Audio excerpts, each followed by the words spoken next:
All right, well, welcome back to the channel. My name is Kevin, I'm Tarsha. and this is, of course, Conversations with the Crawleys, where we have conversations about faith, family, relationships, and we do recaps, reviews, and commentaries on some of our favorite shows. This one is all about Stacia and Nate and their relationship in the latest episode of Married at First Sight, Season 15, San Diego. It's a mouthful. So if there's content that you enjoy, you know what to do. Hit that subscribe, hit the like, request notifications, And share. and we will see you in the comments. All right. A little different format we're trying out. We're going to break down each couple. That way we can spend a little time with them. All right, so Stacia and Nate. Mm-hmm. I remember they had that water conservation Moment. moment. They didn't have sex. Right. But man, that must have been hard not to. But Stasia's like, the shower gave her some clues and some insight into what he's capable of.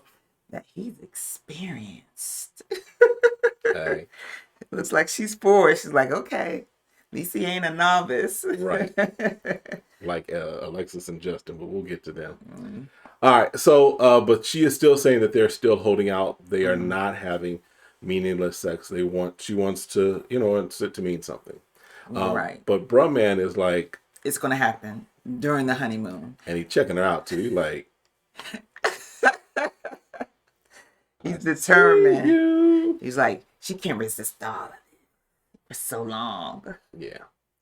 So they do go on their excursion. Oh, you can't forget the hot tub. Oh yeah. And the food. Yes. They were enjoying themselves. Yes.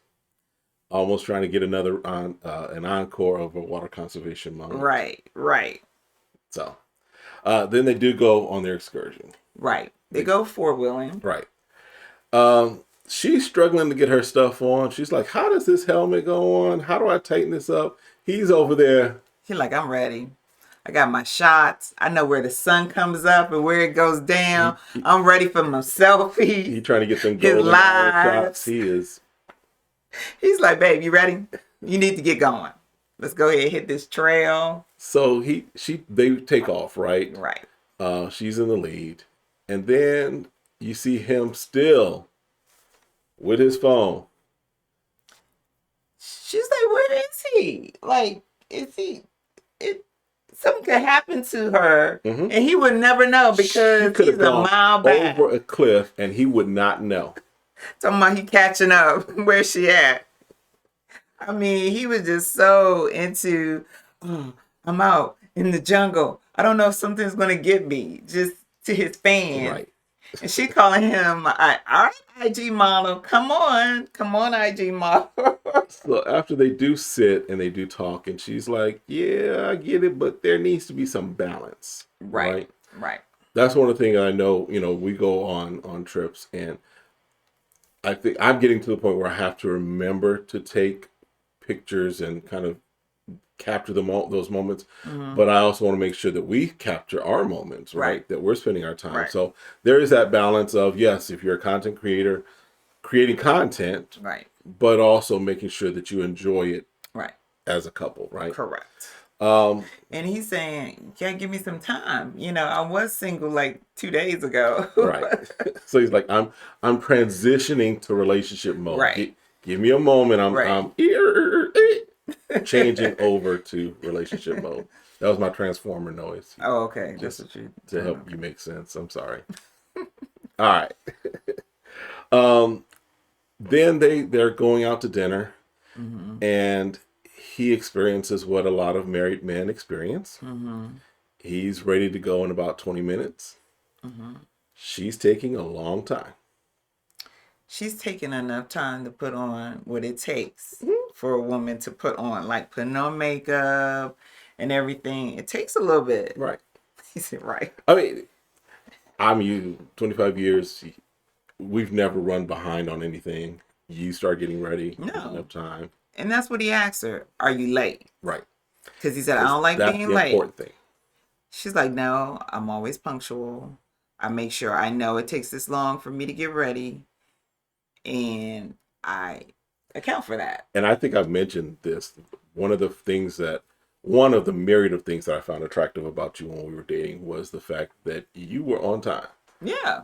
If I said I was picking you up at 8, I was ready. you was ready to go. I was ready at 8 o'clock. I was like, okay, if you're coming at 8, Let's I'll value be each other's ready. time. Listen, Right. I was like, okay, I can rock with her. She know how to be on time. You never called me unless and I don't think, yeah, and then back then we didn't have cell phones and stuff. So it was like, I had to make sure it wasn't like I could tell you, like, hey, I'm running behind. Right, because I would call you before I'm on my way. But that was, I was yeah. like, okay. Yeah. So they're at dinner. And she does bring up the fact that she heard about the bankruptcy that he had for business. It's like, mom couldn't even wait for her to get off her honeymoon. I don't know about these.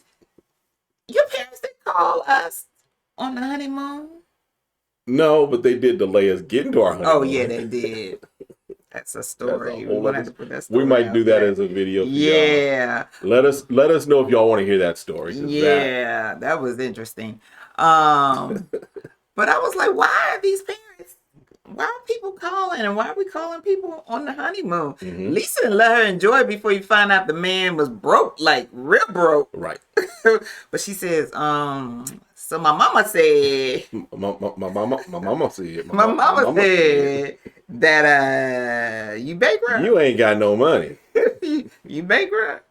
And he was like, well, I had a business with someone and we actually had to use our own money and the business didn't work out. And that's what happens with businesses. Yeah. That when you take a risk, sometimes they don't work out. It's not like every business you have is immediate success or it works out. There's a lot of people who had to start a couple of different companies, and depending upon how you set it up. And how you set it up. But for her, that's like, okay, so I hear all that, but because of where she is right now financially, she floats the idea of doing a post nut. Right. And he said, a who? He's like, oh, you don't trust your boy? What's a who? But after she kind of explains, and she's like, you know, I want to know where we're going. I think we're going well, but I also have to kind of protect myself. He's like, he's good with that. He wants her to feel comfortable. So. But he did kind of feel a little slighted. You know, he's like, she don't trust me. After 3 days. Well, it's like 3 days. But a lot of people don't have that mindset, right? I don't know how much money she has.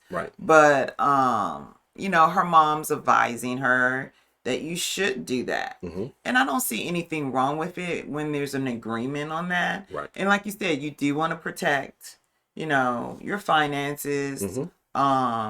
And I know there's stipulations that both people can put in there to make sure it's fair to everybody. But I don't think he's trying, if something happens after the 8 weeks, he's trying to use a come up and be like, look, I won't have. I won't have, Stacia. I won't have. At the divorce, because it'll be a real divorce. But I think I just want to make sure that every decision she makes is going to be her decision and not her mother's decision. And a lot of times, from what I've heard and the way people have experienced life, their mother's pain or hurt caused by men, they put that on their daughters. They create that cycle. Of, you know, men ain't, and they don't do nothing, and you gotta put on your big woman panties and you gonna have to handle your business yourself.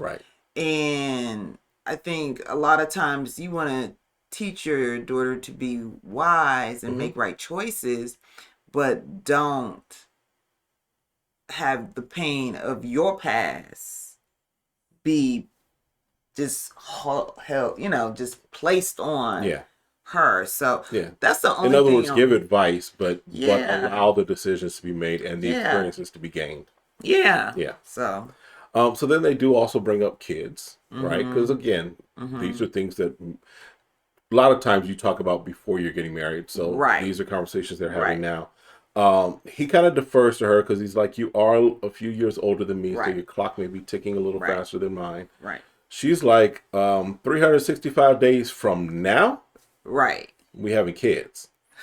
And he's like, okay, I was thinking more like 2 to 3 years. Right. Right. You know, give us a little moment. Right. Give the time for us to get to know each other. Mhm. And what does that mean? Right. Does that mean you want to start trying to conceive in a year? Or do you want to be changing diapers in 365 days? Right. Because there's a difference there. There is a difference. So I think that it has to be more specific. Yeah. Because it's just not like you have sex and you have kids. I know people feel like that happens to them, but sometimes it takes a couple times. Right. And you don't know, right? Especially if you never had a kid, you don't know how fertile you are. Mhm. And depending on, I don't know how old, I forgot how old she said. She's 35, I think. Or She's something. 35. 37, something like that. Okay, so then her risk does tend to go up Yeah. as she gets older. So those are a lot of things to consider. And a lot of times couples don't talk about this, but they should.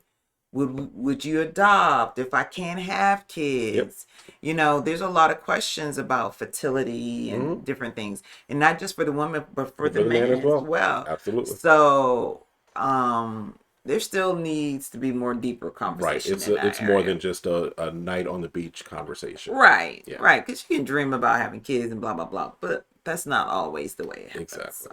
So.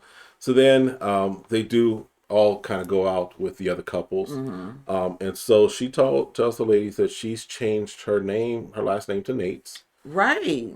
already. She's like, I've done that. Put it in the paperwork. And for her, it makes sense because she's like, she has no connection to her last name. Right. She didn't know her father. Right. And so for her, she's like, this name now means something to her. Right. And she's like, look, if something don't work out, I'm still keeping the name. So Right. we tied. The first we husband. together. I got my first husband's name. Yeah, and I was really surprised. I said, what? Did she go to her mom? I thought she was saying that she changed her name to her mom's maiden name. That's what I thought she was trying to say. Yep. But then I was like, hold on, that's his last name. Okay, well, great. Yeah. You know, I mean, eventually everyone would do that, I would assume, or hyphenate or whatever. Right, however they work that out. Right, But right. yeah, but she made that decision Right. early on. Right. And then she does, have a brief moment to talk about the impact of not having a father and what that's meant for her. Yeah, and it was kind of hard for her. So. Yeah. So that was pretty much it. As far as the previews for next week for them, it looks like we're starting to see a little bit of drama start to happen with some of the couples. Yeah. So, of course, y'all know this roller coaster ride called Married at First Sight.